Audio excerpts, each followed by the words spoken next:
இந்த அழுக்கு தொட்டிக்குள்ள என்ன இருக்குன்னு பார்க்கலாமா? வரீங்களா?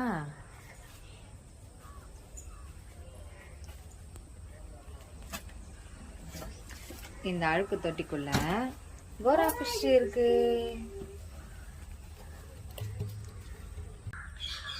கோரா மீனுக்கு மட்டும் வாய் இருந்துச்சுன்னா என்ன கோரமா திட்டுங்க.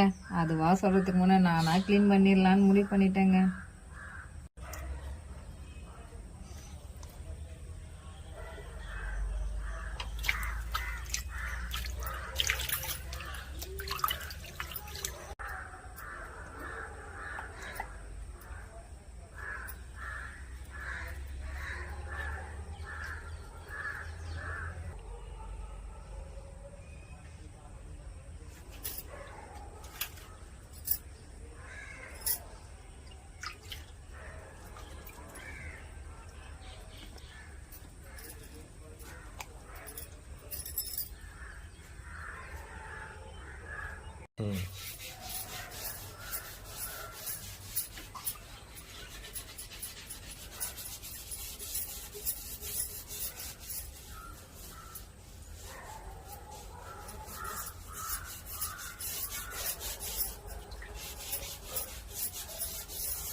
இங்க பாருங்க, ஓரளவு கொஞ்சம் கிளீன் பண்ணிருக்கேன். இன்னும் எவ்வளவு நேரம் ஆகும்னு தெரியல.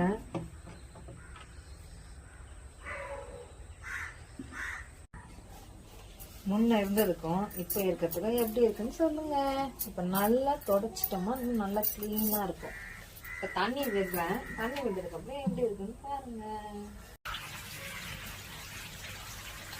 இப்ப நல்லா இருக்குங்களா? ஃபுல்லா தண்ணி ஏற்றிட்டு டேங்க்ல. அப்ப எப்படி இருக்குன்னு சொல்லுங்க. தொட்டி கிளீன் பண்ணி தண்ணி எல்லாம் ஃபுல்லா பிடிச்சாச்சுங்க. இப்ப கோரா மீனை விட போறேன். அந்த தண்ணிக்குள்ள இருந்து எவ்வளவு கஷ்டப்பட்ட இந்த கோரா மீனுங்க இப்ப ஜாலியா இருக்க போறாங்க. நம்மளும் பாக்குறதுக்கு விசிபிள் அழகா இருக்கும்.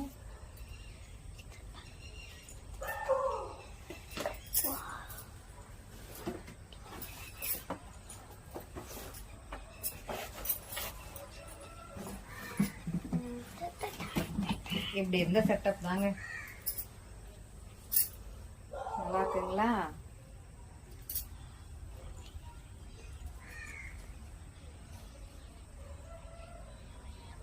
இப்படி இருந்த செட்டப் தாங்க அப்படி மாறுச்சு 15 daysல.